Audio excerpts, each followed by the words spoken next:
everyone. This is Tom Fox, and I would like to welcome you to episode 189 of the FCPA Compliance and Ethics Report.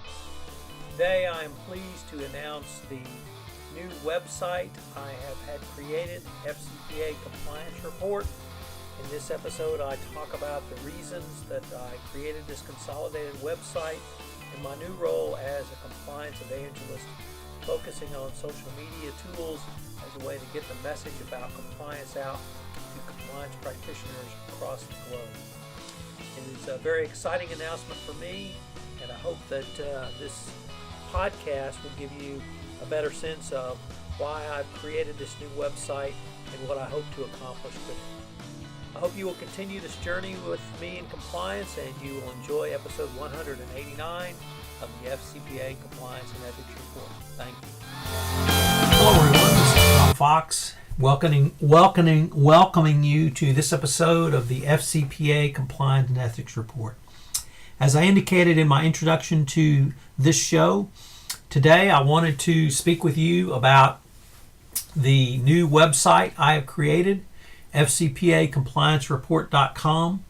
It's a location where I have been able to consolidate my various social media offerings to you in one place where you can go to and hopefully get the nuts and bolts and items, all things related to FCPA compliance and ethics.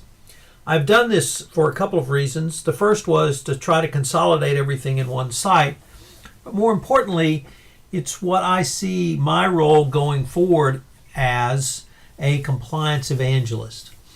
And by this I mean that I see anti-corruption compliance as a business solution to a legal problem.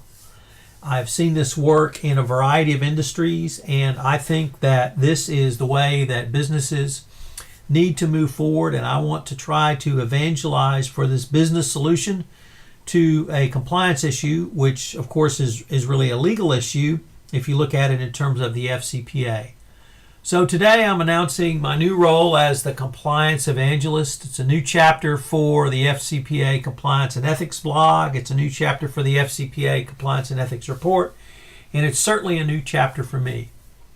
First of all, I have to give a tip of the hat to Jeannie Dietrich and Laura Petrolino, who from the company of Armin Dietrich have really helped me think through how to represent and repurpose this information, helped and really led the redesign of my site, and were the social media business consultants I used going forward. So ladies, a tip of the hat to you all for helping put all of this together and allowing me to move forward as the compliance evangelist.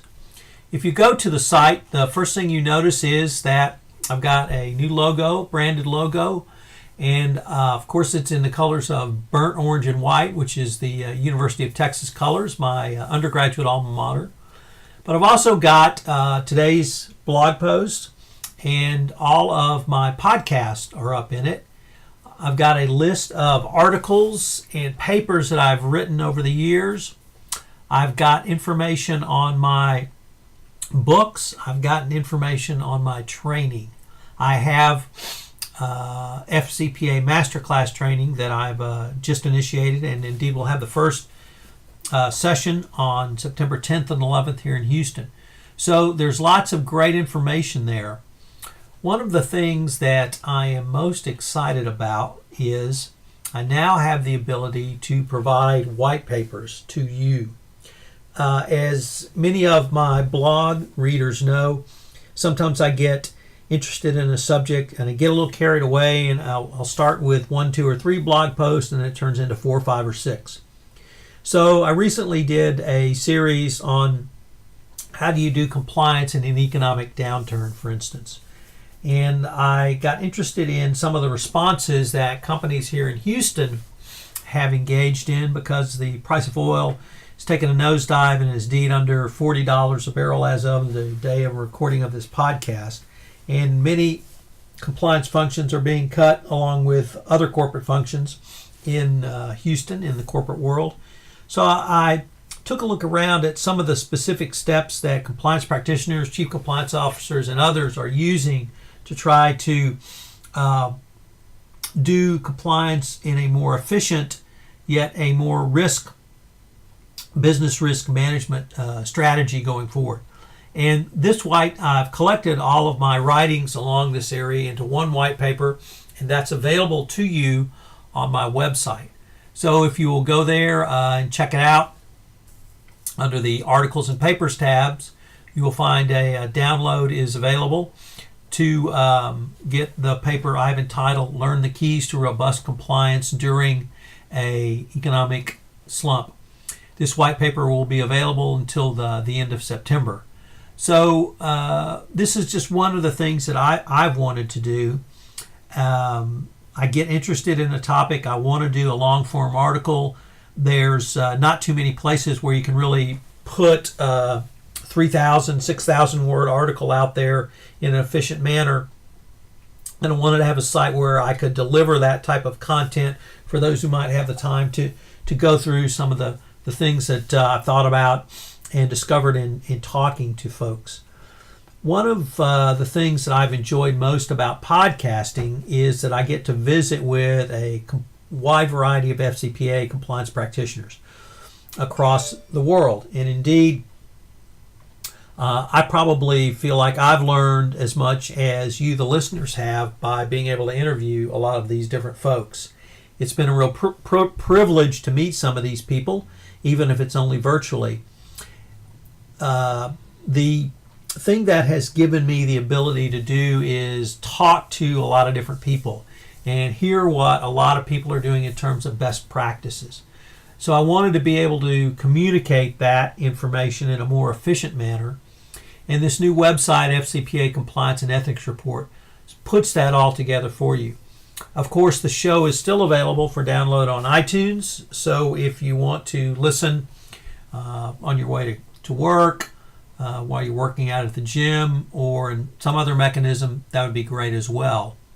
But the real purpose of the podcasting is to present information to you in really a wide variety of topics. Sometimes it's a little more free form, but I do have a consistent list of very good folks that I interview on specific topics related to FCPA compliance and ethics. Some of the topics may not seem or sound like they relate to compliance and ethics immediately, but one, they're a lot of fun to listen to. Obviously, John Champion, co-host of MissionLogPodcast.com, is one of those. MissionLogPodcast.com is taking on the Herculean effort of podcasting one episode for every episode of every Star Trek movie, television show, and cartoon series, and interspaced with interviews with creative content providers, actors, actresses, others who've been involved with the show over the various number of years. It was John and his partner Ken Ray were asked by Rod Roddenberry, son of Gene Roddenberry, to host this show, and the commitment they've made is through 2026. And while you might not think of Star Trek as immediately applicable to FCPA compliance, I found that there are many leadership lessons from Star Trek that we can talk about. And if you are a Star Trek fan at all, you know John Champion and Ken both are as knowledgeable as anybody about the episodes because they have to watch them several times a week before they podcast about them. So that's just one example of the types of podcasts I do where I bring in someone from outside really the compliance realm. Upcoming podcast will include Vivian Carpenter is going to talk about her new book, The Fifth Letter. And this was a very interesting, I hate to call it legal thriller, but I suppose it falls under that genre. But it talks about a lot of different issues today, the African American experience in America, Black Lives Matter, race relations, the U.S. Supreme Court, and a lot of other topics. But the thing that I visited with Vivian about, and which we'll post in an upcoming podcast, is the corporate personhood issue. And that's a significant issue in FCPA enforcement going forward. So we explore how this corporate personhood fiction was created and what it means for perhaps FCPA enforcement going forward. It's a very interesting interview. I also interviewed Gordon Firemark, who is a lawyer in the entertainment industry. And Gordon talks about his practice and how FCPA can touch upon entertainment issues. It's interesting that I believe George Green from the FCPA enforcement action involving the Thai Film Festival was reported to have passed away today.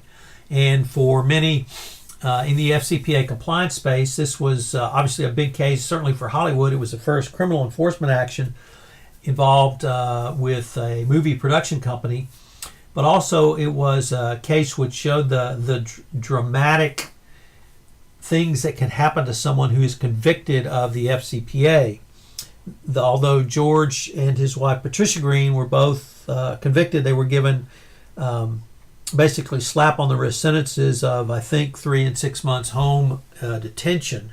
So clearly the judge didn't think much of the punishment that the prosecution was asking for.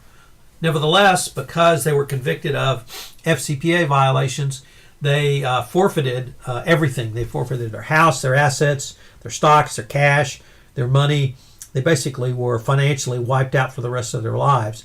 And it was so bad that when they appealed the district court ruling and fines, penalties, and incarceration against them, they had to do so in form of pauperis, meaning they were paupers and had to have court-appointed appellate counsel.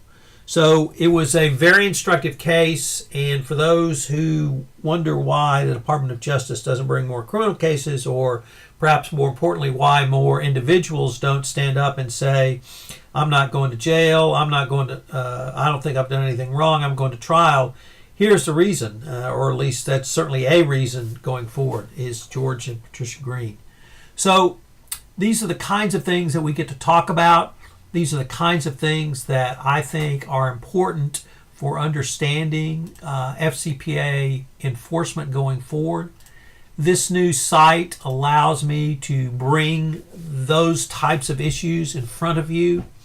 Once again, I'm very excited about the ability to send out white papers now and distribute those to the reader. I suppose I wouldn't be too much of a teaser to say that the next white paper will be a collection of writing of the Two Tough Cookies.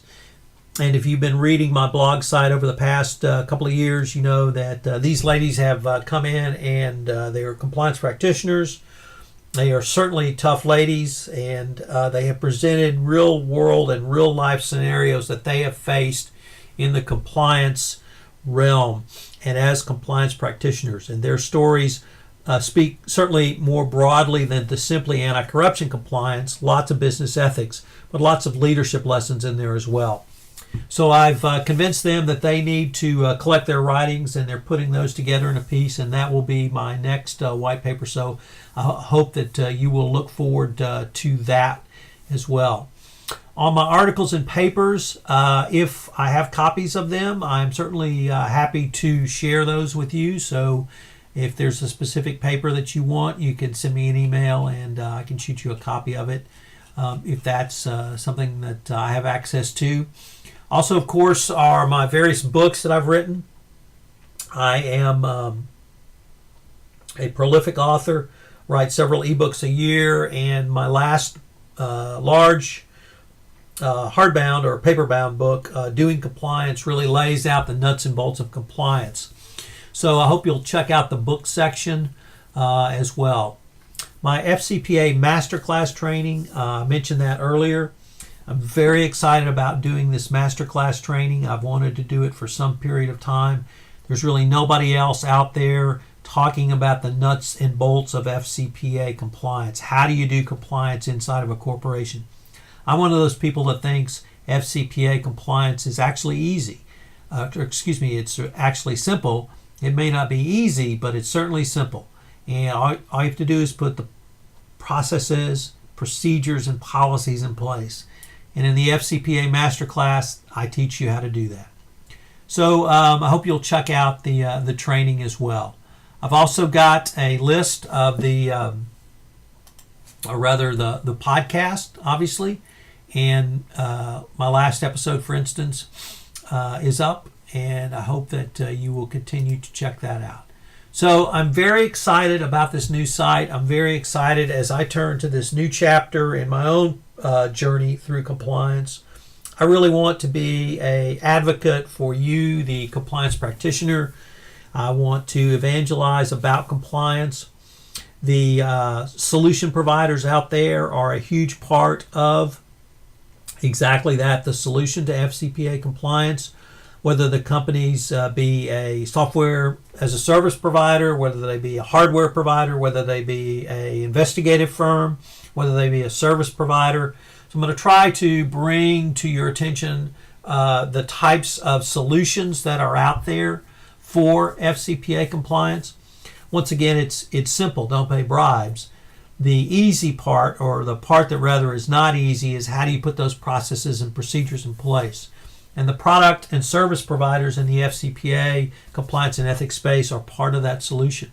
So I'm going to try to bring that information to you going forward as well. It's a really exciting opening and change and new chapter for me. I hope that you will continue to join me in this journey going forward.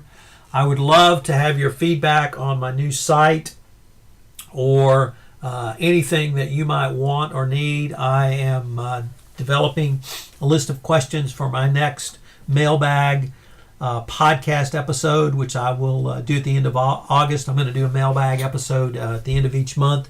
So if you have any questions that you would like explored on a podcast, if you would email those to me.